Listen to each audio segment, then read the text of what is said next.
कैसे हैं दोस्तों। हम आज चालू करेंगे अपना क्लास फिटर की सेकेंड ईयर की सेट टू। चालू करते हैं।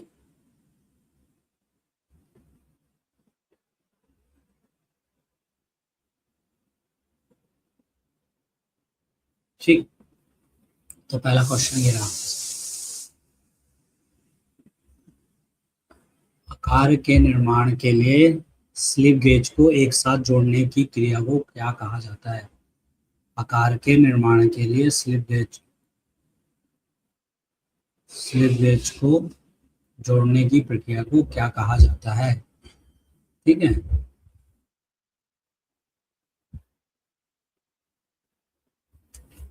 पहला है ग्लेजिंग, दूसरा है प्रीमिंग, तीसरा है लोडिंग, चौथा है रिंगिंग। तो इसका आंसर क्या है। आकार के निर्माण के लिए स्लिप गेज को एक साथ जोड़ने की क्रिया को कहते हैं रिंगिंग। साइन बार बनाने के लिए किस मटेरियल का उपयोग किया जाता है। साइन बार बनाने बनाने के लिए किस मटेरियल का उपयोग किया जाता है। स्थिर क्रोमियम स्टील, उच्च carbon steel, high speed steel और इनवार स्टील। तो स्टेपलाइज्ड क्रोमियम स्टील का उपयोग किया जाता है साइन बार बनाने के लिए। चलिए दोस्तों, हमारा जो क्वेश्चन था वो क्या था। हमने दूसरा क्वेश्चन कर लिया था। तीसरा क्वेश्चन, साइन बार की विशिष्टता क्या है। साइन बार की विशिष्टता क्या है। Specification of sine bar. पहला, रोलर के बाहरी बिंदुओं के बीच की दूरी। दूसरा, रोलर्स के आंतरिक बिंदुओं के बीच की दूरी। तीसरा है रोलर्स के केंद्र के बिंदुओं के बीच की दूरी। और चौथा है साइन बार के किनारों की दूरी। तो इसका आंसर क्या है। रोलर्स के केंद्र बिंदुओं के बीच की दूरी क्या है। रोलर्स के केंद्र बिंदुओं के बीच की दूरी। साइन बार के साथ जांच करते समय कौन त्रिभुज का कर्ण बनाता है। त्रिभुज का कर्ण कौन बनाता है, ये साइन बार के क्वेश्चन है। सरफेस प्लेट बनाती है, साइन बार की चौड़ाई बनाती है, साइन बार की लंबाई बनाती है और साइन बार की ऊंचाई बनाती है। कर्ण पूछ रहा है ना। आपको ट्रायंगल पता होगा, समकोण त्रिभुज में एक कर्ण होता है, एक आधार होता है ना, और एक लंब होता है। तो हमें पूछ रहा है कि कर्ण कौन बनाता है। कर्ण कौन बनाता है। कर्ण बनाता है साइन बार की लंबाई। क्या बनाता है, साइन बार की लंबाई। आधार क्या बनाएगा, जिसपे साइन बार टिका रहता है। और लंब क्या बनाएगा, लंब बनाएगा स्लिप गेज की हाइट। तो इसका आंसर क्या है, A3। चौथे का क्या है, A3। ये जो सतह गुणवत्ता मापन यंत्र दिखाया गया है, ये क्या है। डायल टेस्ट इंडिकेटर है, इलेक्ट्रिकल सरफेस इंडिकेटर है, इलेक्ट्रॉनिक सरफेस इंडिकेटर है और मैकेनिकल सरफेस इंडिकेटर है। तो ये कौन सा डायग्राम है, ये है mechanical surface indicator. Honouring operation में बड़ी मात्रा के लिए मैनुअल स्ट्रोकिंग क्यों पसंद की जाती है। क्या बोल रहा है कि ऑनरिंग ऑपरेशन मतलब जो होनिंग होती है, होनिंग ऑपरेशन में जो मैनुअल स्ट्राइक की जाती है, बार बार अपन मैनुअल की करते हैं। कई लोग ऑटोमेटिक भी होती है, जैसे सीएनसी कई बार ऑटोमेटिक होती है, सीएनसी ऑटोमेटिक होती है, लेथ में मैनुअल की जाती है। तो जो ये होती है ऑनिंग प्रोसेस होती है, जो सुपर फिनिश्ड ऑपरेशन है, इसमें मैनुअल स्ट्रोकिंग क्यों पसंद की जाती है। क्वेश्चन पूछ रहा है आपसे। पहला है लागत कम करने के लिए, दूसरा समय को कम करने के लिए, तीसरा है कम टॉलरेंस रखने के लिए और चौथा है रखरखाव लागत को कम करने के लिए। तो इसका आंसर क्या है, इसका आंसर है कम टॉलरेंस रखने के लिए। क्या है, कम टॉलरेंस रखने के लिए। इसके बाद एक क्वेश्चन है कि प्रिसीजन रूल टूल अनुप्रयोगों में किस ग्रेड के स्लिप गेज का उपयोग किया जाता है। प्रिसीजन रूल टूल अनुप्रयोगों के लिए किस ग्रेड के स्लिप गेज का उपयोग किया जाता है। ग्रेड 00, ग्रेड 0, ग्रेड 1 और ग्रेड 2, है ना। तो आप बताइए इसका आंसर क्या है, सातवें का आंसर क्या है। प्रिसीजन टूल रूम अनुप्रयोगों के लिए हम किस ग्रेड का उपयोग करते हैं स्लिप गेज के। तो सातवें का आंसर है ग्रेड 1। क्या है, grade 1। Precision grade 1, precision grade 1, precision grade 1, precision grade 1। Double zero क्या, calibration, double zero calibration, double zero calibration, double zero calibration. General workshop grade 2, general workshop grade 2, general workshop grade 2, ठीक है। और laboratory में grade 0, laboratory में grade 0, ठीक है। तो सातवें का आंसर क्या हुआ, A3 ग्रेड 1, क्या हुआ, ग्रेड 1, किसके लिए, प्रिसीजन रूल टूल रूम के लिए, ग्रेड 1 याद रखना है, प्रिसीजन के लिए ग्रेड 1, ठीक है। स्लिप गेज ब्लॉक बनाने के लिए किस मटेरियल का उपयोग किया जाता है, स्लिप गेज ब्लॉक बनाने के लिए क्या हम टूल स्टील का उपयोग करते हैं, क्या हम लो ग्रेड स्टील का उपयोग करते हैं, क्या हम हाई ग्रेड स्टील का उपयोग करते हैं, क्या हम हाई कार्बन स्टील का उपयोग करते हैं। तो हम काय का उपयोग करते हैं, हम हाई ग्रेड स्टील का उपयोग करते हैं, काय का उपयोग करते हैं, हाई ग्रेड स्टील का, काय का उपयोग करते हैं, हाई ग्रेड स्टील का, काय का उपयोग करते हैं हम, हाई ग्रेड स्टील का। आठवां, नौवा क्या बोल रहा है कि कौन सा फिनिशिंग ऑपरेशन उस उपकरण द्वारा किया जाता है जो एक साथ घूमता है और पारस्परिक क्रिया करता है। वो फिनिशिंग ऑपरेशन का नाम पूछ रहा है हमसे जो एक साथ घूम भी रहा है और पारस्परिक क्रिया भी कर रहा है। क्या वो होनिंग है, क्या वो ड्रिलिंग है, क्या वो लैपिंग है, क्या वो ग्राइंडिंग है। तो इसका आंसर क्या है, होनिंग। नौवे का आंसर क्या है, होनिंग, क्योंकि ये एक साथ घूमता हुआ भी जाता है और लंबवत ट्रांसवर्स भी जाता है मोशन और रोटरी मोशन भी करता है, ठीक है। बारीक अपघर्षक पदार्थों का उपयोग करके कौन सा सटीक परिष्करण कार्य किया जाता है, बिल्कुल बारीक अपघर्षक होते हैं, उससे हम कौन सी परिष्करण कार्य करते हैं। पहला फाइलिंग करते हैं, ग्राइंडिंग करते हैं, रिमिंग करते हैं, लैपिंग करते हैं। क्या करते हैं? फाइलिंग करते हैं, ग्राइंडिंग करते हैं, रिमिंग करते हैं और लैपिंग करते हैं। तो 10वें का आंसर क्या है, 10वें का आंसर है हमारा क्या, लैपिंग। क्या करते हैं हम, लैपिंग, क्या करते हैं हम, लैपिंग। 11वां, जो चित्र में दर्शाया गया स्प्लिट बुश है उसका उपयोग करके किस सतह को लैप किया जाता है। जो ये हमको चित्र में दिखाया हो स्प्लिट बुश है, इसका उपयोग करके हम लैप करते हैं, किस सतह की करते हैं, बेलनाकार सतह की करते हैं, आंतरिक बेलनाकार सतह की करते हैं, बाहरी चपटी सतह की करते हैं और बाहरी पतला सतह की करते हैं, बाहरी पतले सतह की करते हैं। 11वें का आंसर क्या है, तो हम करते हैं बाहें बेलनाकार सतह की, बाहें बेलनाकार सतह की हम करते हैं, हम करते हैं बाहें बेलनाकार सतह की क्या करते हैं, लैपिंग करते हैं इस टूल का उपयोग करके, इस लैपिंग टूल का उपयोग करके, ठीक है। चित्र में दिखाए गए एक्स से चिन्हित भाग का क्या नाम है। मैंने बताया था ना ये क्या है, ये है साइन बार की लेंथ, दो रोटरों के केंद्र के बीच की दूरी, ठीक है। तो साइन बार की लंबाई। अब ये पूछा है कि जो 1 2 3 4 5 6 लगे हैं ये क्या है, ये क्या है। तो मैंने बताया था आपको जो लंब होता है वो होता है स्लिप गेज की, स्लिप गेज की ऊंचाई। क्या होता है, स्लिप गेज की ऊंचाई। तो हमारा 13वें का A1 है, 13वें का क्या है, A1 है।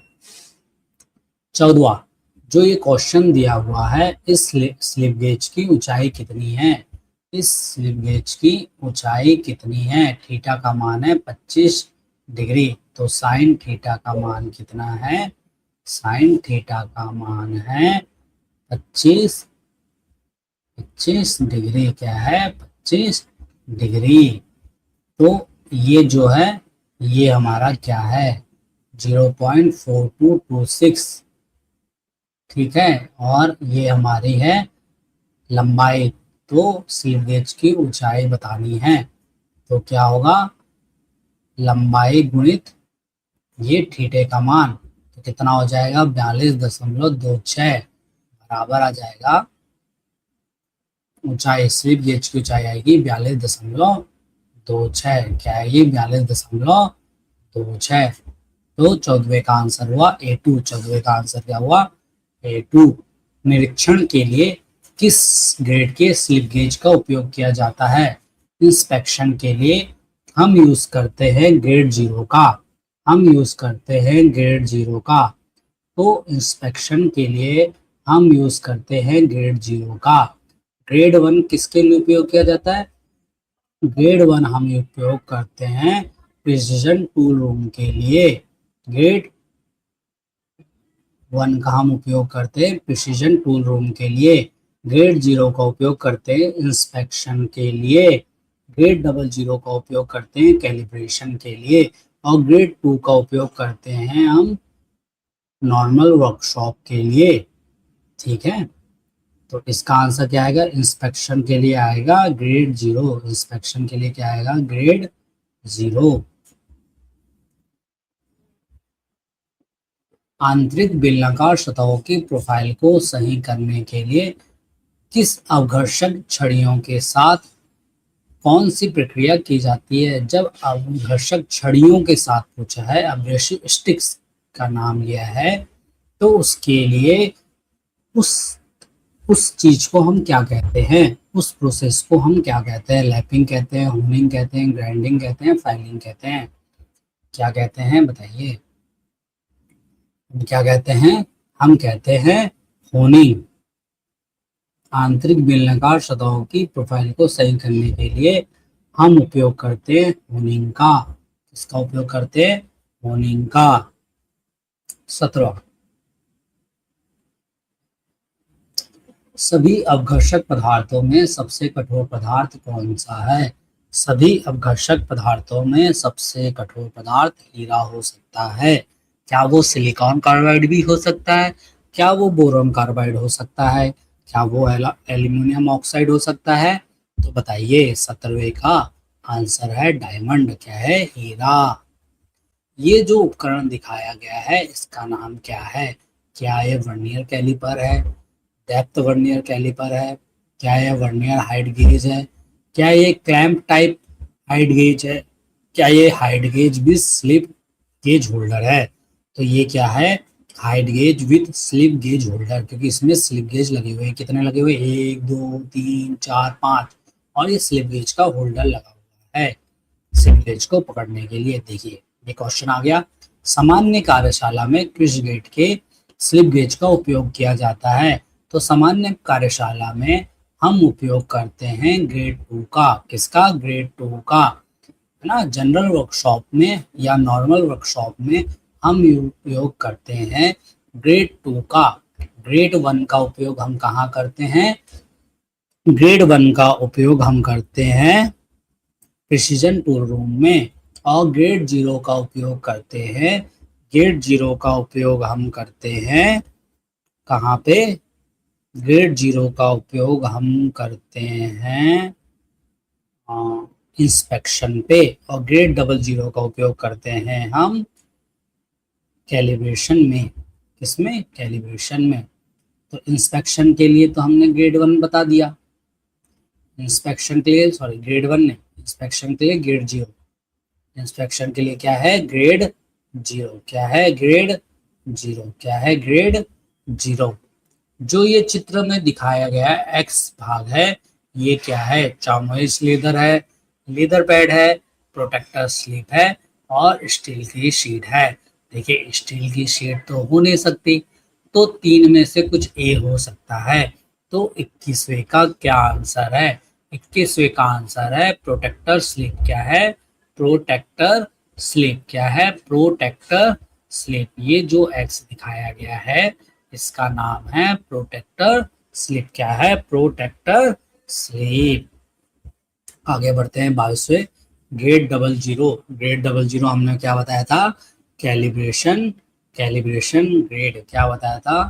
Calibration grade. 22वां क्वेश्चन हम कर रहे थे। 22वां क्वेश्चन में हमने 00 कैलिब्रेशन ग्रेड इसका आंसर चुन लिया था। 23वां क्वेश्चन, कौन सा शब्द आकार बनाने के लिए स्लिप गेज को एक साथ जोड़ने के संचालन को संदर्भित करता है। इसका मतलब स्लिप गेज को जोड़ने की में जो शब्द यूज होता है वो क्या है, तो क्या है, रिंगिंग। क्या है, रिंगिंग।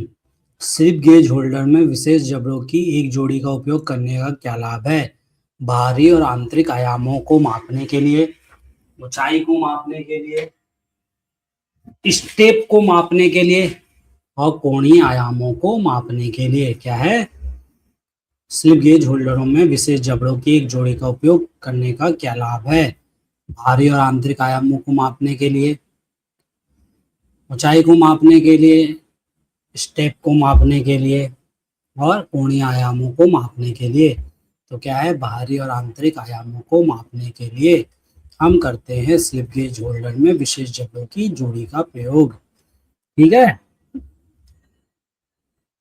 चित्र में दिखाए गए स्लिप गेज के अनुप्रयोग का नाम क्या है, वृत्त खींचना, ऊंचाई की जांच करना, छिद्रों के केंद्र की दूरी की जांच करना और लेआउट का काम करना।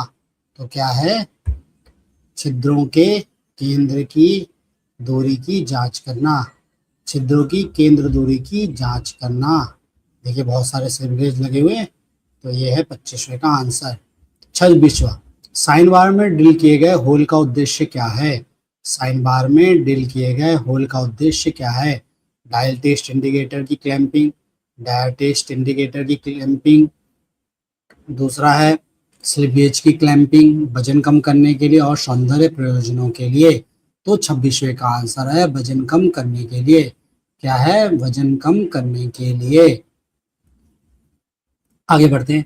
टेली सर्फ का उपयोग क्या है, कोण मापने के लिए, समतलता मापने के लिए, समानांतरता मापने के लिए और सतह की बनावट मापने के लिए। तो 27वें का आंसर क्या है, 27वें का आंसर है सतह की बनावट मापने के लिए। To measure surface texture. क्या है, टू मेजर सरफेस टेक्सचर किसे सुपर फिनिशिंग प्रक्रिया कहा जाता है, होनिंग को सुपर फिनिशिंग प्रक्रिया कहा जाता है। उस ऑपरेशन का नाम बताइए जो बेलनाकार सतहों की प्रोफाइल को सही करता है और टेपर को हटाता है। उस ऑपरेशन का हमें नाम बताना है जो बेलनाकार सतहों की प्रोफाइल करता है और टेपर को हटाता है। क्या वो बोरिंग है, क्या वो होनिंग है, क्या वो ग्राइंडिंग है, क्या वो रिमिंग है। तो 29वें का आंसर क्या है, 29वें का आंसर है होनिंग। क्या है, होनिंग। 29वें का आंसर क्या है, होनिंग। और 28वें का क्या था, होनिंग। ठीक है। चित्र में दिखाए गए एक्स से चिन्हित भाग का क्या नाम है, जो ये दिखा रहा है इसमें एक्स से चिन्हित भाग का क्या नाम है, स्टोन है, कांच से गाइड है, यूनिवर्सल जॉइंट है और विस्तारशील निकाय है। तो 30वें का आंसर क्या है, 30वें का आंसर क्या है, 30वें का आंसर है कांस्य की गाइड है। क्या है, कांस्य की गाइड। फ्रॉस्टिंग ऑपरेशन का उपयोग क्या है, खरोंचने वाली सतहों पर तेल प्रतिधारण को कम करने के लिए, मिल्ड सतहों पर तेल प्रतिधारण को बढ़ाने के लिए, खुरचने वाली सतहों पर तेल प्रतिधारण को बढ़ाने के लिए और मिल्ड सतहों पर तेल प्रतिधारण को कम करने के लिए। ये थोड़ा कठिन क्वेश्चन है, इसलिए आपको दिया जा रहा है 31वें नंबर क्वेश्चन के लिए 10 सेकेंड।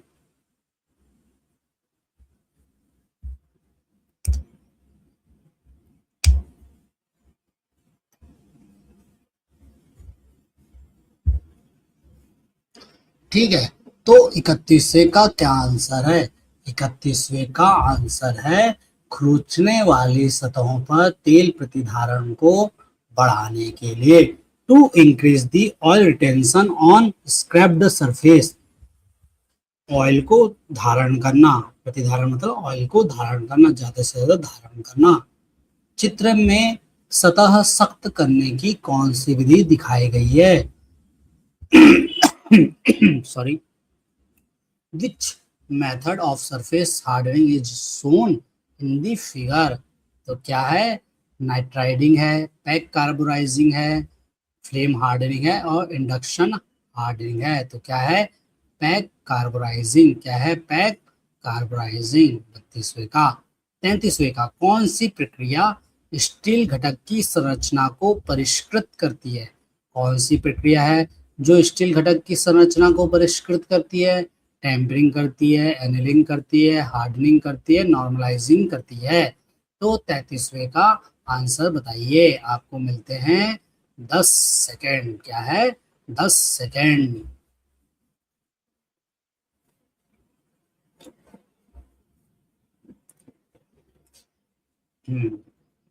क्या था क्वेश्चन?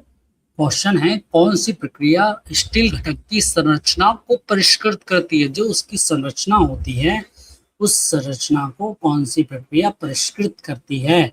तो 33वें का आंसर है नॉर्मलाइजिंग। क्या है? नॉर्मलाइजिंग। गर्म साल्ट बाथ में कौन सा सरफेस हार्डनिंग की विधि की जाती है? गर्म साल्ट बाथ में कौन सा सरफेस हार्डनिंग की विधि की जाती है? तो 34वें का आंसर है लिक्विड कार्बोराइजिंग। क्या है? Liquid carburising. गर्म साल्ट बाथ दिया है तो लिक्विड कार्बोराइजिंग आंसर होना चाहिए और होगा भी। ठीक है। कौन सी ताप उपचार प्रक्रिया सामग्री की मशीनीकरण और लचीलेपन में सुधार करती है? कौन सी ताप उपचार प्रक्रिया है जो सामग्री की मशीनीकरण और लचीलेपन में सुधार करती है? 35वें का आंसर है एनेलिंग। एनेलिंग जो होती है वो मशीनेबिलिटी और लचीलेपन में सुधार करती है। 36वां, कौन सी धातु कोटिंग धातु की परतों को आधार धातु पर रोल करके की जाती है?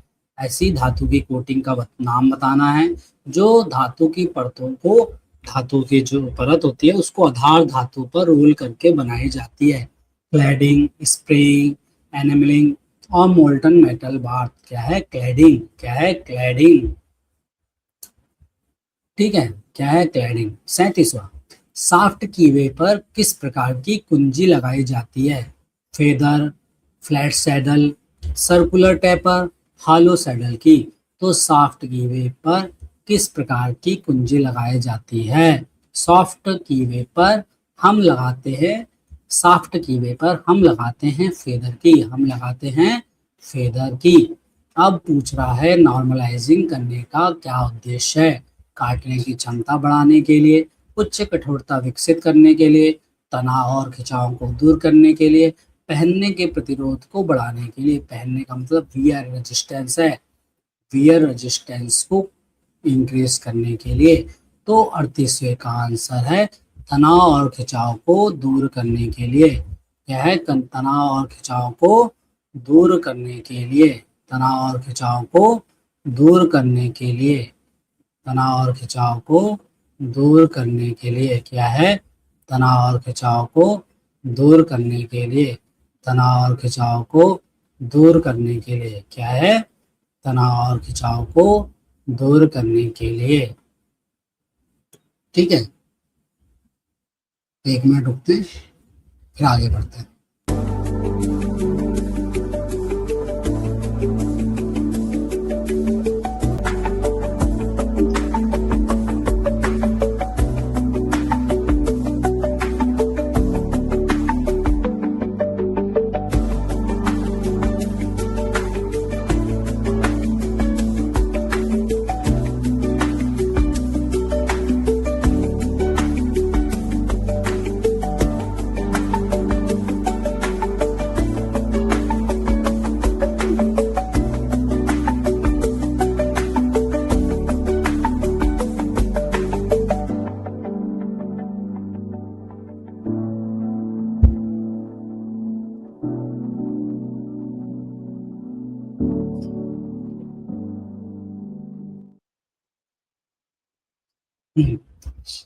तो चलिए चालू करते हैं 39वां क्वेश्चन। वृत्त की परिधि का सूत्र क्या है? वृत्त की परिधि का सूत्र क्या है? Pi r square, 2 pi r, pi d square upon 4 pi r. तो वृत्त की परिधि का सूत्र होता है 2 पाई आर। 39वें का A3 क्या है? 2 पाई आर। वृत्त के क्षेत्रफल का सूत्र क्या होता है? Pi r square. क्या पाई आर स्क्वायर है? हाँ, A2 में पाई आर स्क्वायर है।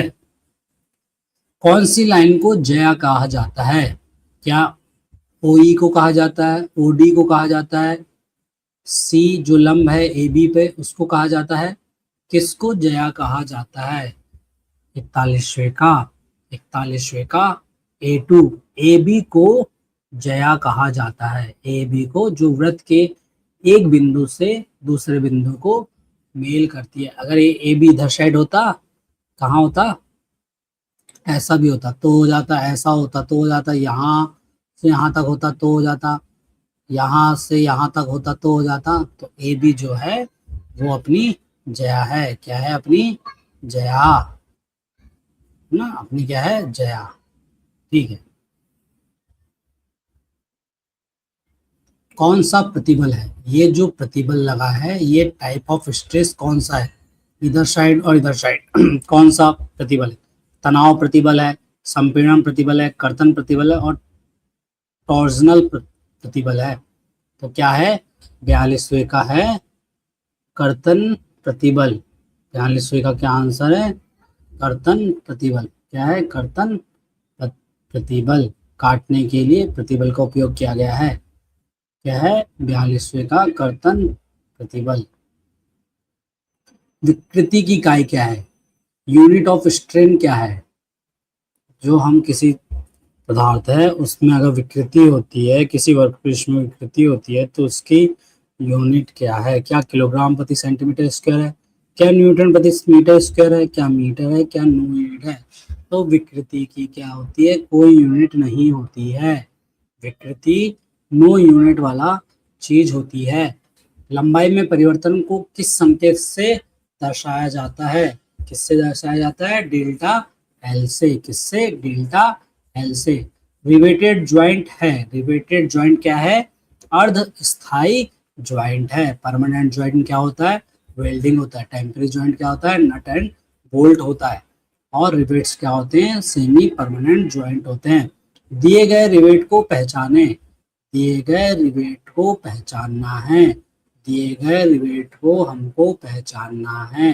तो दिए गए रिवेट को पहचानने में क्या ये स्नैप हेड है? क्या ये फ्लैट हेड है? क्या ये काउंटर संक है? क्या ये पेन हेड है? तो 46वें का आंसर है स्नैप हेड। क्या है? Snap head. ड्रेनेज पाइपलाइन के लिए किस मटेरियल के पाइप का उपयोग किया जाता है? PVC, brass, GI, steel pipe. तो ड्रेनेज पाइपलाइन के लिए हम यूज करते हैं पीवीसी पाइप। क्या है? PVC pipe. निम्न में से किसका प्रयोग पाइप को निम्न में से किसका प्रयोग पाइप को एक सिरे पर ब्लॉक करने के लिए किया जाता है? सिरे पर ब्लॉक करने के लिए किया जाता है। Plug, union, reducer, coupling. ये पाइप के क्वेश्चन है, पाइप फिटिंग के, और इंजीनियरिंग ड्राइंग में भी लिखा है इसमें। तो 48वें का A1 प्लग। प्लग का उपयोग किया जाता है वो हम एक सिरे के पाइप को ब्लॉक करने के लिए करते हैं। निम्नलिखित में कौन सा एक पाइप फिटिंग में 4 पाइपों को समायोजित करने के लिए उपयोग होता है? Union, cross, elbow, T. T 3 में होगा, एल्बो 2 में होगा। एल्बो एल होता है ना, एल्बो। Cross, union. तो क्या है इसका आंसर? इसका आंसर है क्रॉस। क्या है? क्रॉस। पाइप थ्रेड का शामिल खालिस्तान कोण चारों ओर है। जो पाइप थ्रेड है उसका शामिल कोण खालिस्तान डिग्री का होता है। कितना होता है? 55 डिग्री का। ठीक है। अब इसके बाद एम्प्लॉयबिलिटी स्किल्स आ गया है तो वहीं छोड़ देते हैं। तो आप सबको धन्यवाद, बहुत बहुत धन्यवाद कि आप सबने इतना इंतजार किया, इतने अच्छे से वीडियो देखा। आप सबको धन्यवाद। तो आगे की क्लास हम यहीं रोकते हैं, फिर हम बढ़ेंगे आगे दूसरे वीडियो के साथ। जय हिंद, जय भारत।